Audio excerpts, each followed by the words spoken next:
Hello everybody les amis, salut, c'est Sébastien sur Actualia, en YouTube et www.actualia.fr. Alors aujourd'hui sur la chaîne Info Multimédia, on va parler donc en fait d'un homme qui a été condamné à de la prison à cause, entre guillemets, de Monsieur Apple.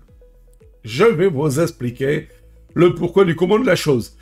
Il est vrai que Apple ont des services assez sympathiques, des produits assez sympathiques. Quoi, Seb, c'est toi qui dis ça, toi qui n'aimes pas Apple. C'est pas que j'aime pas Apple, j'aime pas leur politique, voilà, où il faut vendre un rein pour acheter par exemple un iMac, et donc au bout de 5-7 ans, on vous dit, il faut vendre le deuxième pour acheter tout simplement un autre iMac, parce qu'il devient obsolète, voilà. C'est un peu la politique commerciale que j'aime pas. Mais revenons à nos moutons, n'est-ce pas? Alors, un homme condamné à 18 mois de prison, et vous allez voir pourquoi, et bien tout simplement pour avoir espionné son ex-femme. Mais avec quoi?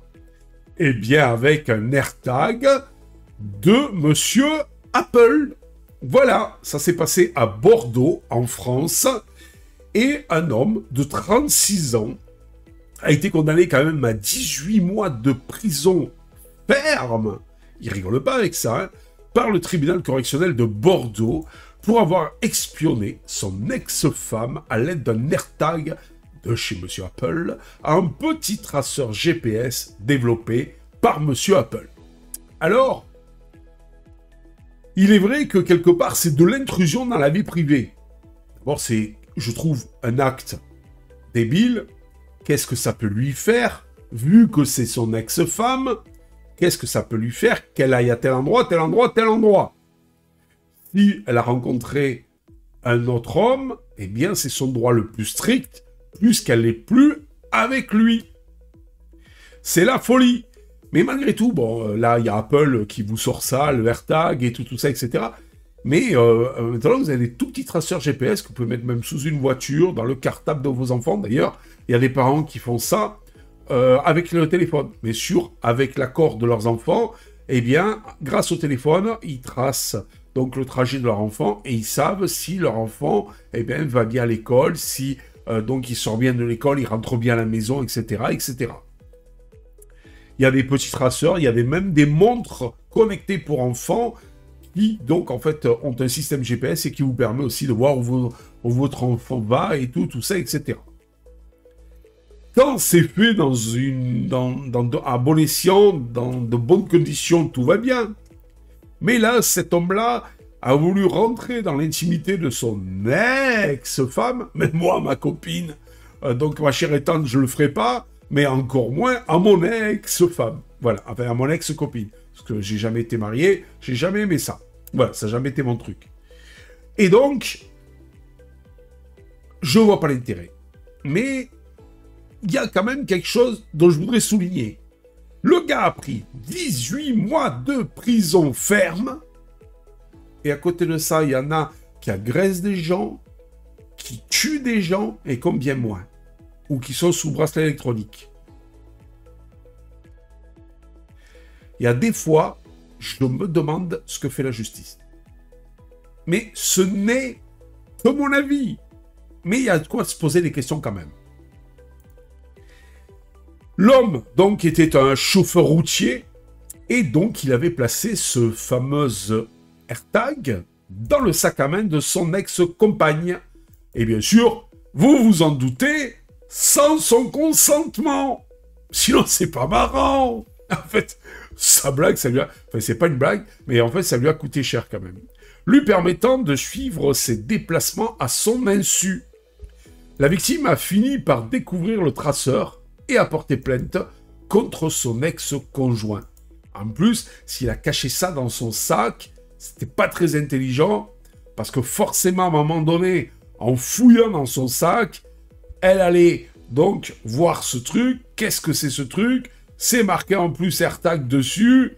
Elle se renseigne sur Internet, et elle sait de suite, donc en fait, ce que c'est. Puis après, ce fameux AirTag, il suffit de voir à qui il appartient, et on connaît celui qui trace la personne. Donc, le mec n'a pas trop réfléchi sur ce coup-là. Et donc, ce monsieur a pris 1 an de prison ferme pour harcèlement. En plus de la peine de prison ferme pour atteinte à l'intimité de la vie privée, l'homme a également été condamné à une peine de prison avec sursis pour harcèlement. Il a été interdit de contacter son ex-femme et de s'approcher d'elle.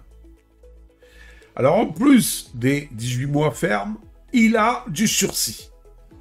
Alors, c'est clair, comme je vous ai dit tout à l'heure, dites-vous que si vous cherchez pour une raison ou pour une autre à mettre une caméra dans, par exemple, chez votre voisin, un micro, un GPS sur la voiture ou quoi qu'autre chose que ce soit, c'est ce qu'on appelle du harcèlement et de l'atteinte à l'intimité de la vie privée.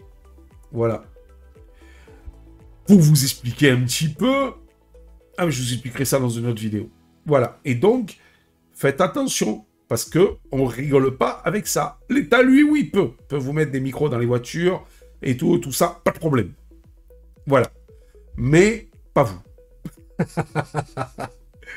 Il lui a été interdit donc de contacter son ex-femme et de s'approcher d'elle. Un cas qui n'est pas isolé, malgré tout. Ce n'est pas la première fois qu'un AirTag est utilisé pour espionner une personne. En fait, à l'origine, un AirTag, c'est pour mettre avec vos clés, avec votre smartphone, avec votre sac.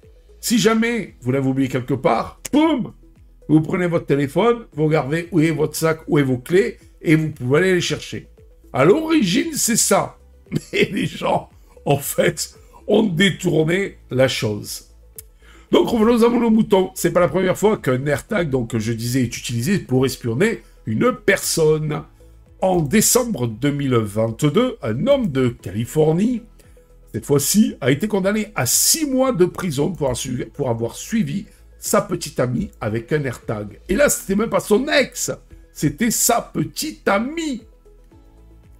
Pour ça, je vous dis, même moi, ma chère Ethan, je ne ferai pas ça. C'est la folie. C'est du n'importe quoi. Soit vous avez confiance, si vous n'avez pas confiance, changez de nana. Ou les nanas, changez de mec. Ou, bon bref, ça, on s'en fout. Voilà. Donc, Monsieur Apple a quand même mis en garde contre l'utilisation abusive de ces AirTags. Apple a mis en place des mesures pour empêcher l'utilisation abusive des AirTags. Les appareils sont désormais conçus pour émettre une sonnerie lorsqu'ils sont éloignés de leur propriétaire pendant une période prolongée. Et oui, parce que dans la théorie, vous l'attachez à vos clés, à vos valises, à vos ci, à vos là, et donc, par exemple, les valises, si ça vous peur qu'elles se perdent, donc en fait, après dans l'aéroport et tout, bon, hop, vous mettez un petit coup de géolocalisation, c'est là-bas, dans l'autre hangar, là-bas. Bon, voilà. Mais si ça fait 1 mois que vous êtes éloigné de votre AirTag, c'est que quelque part, il y a un souci.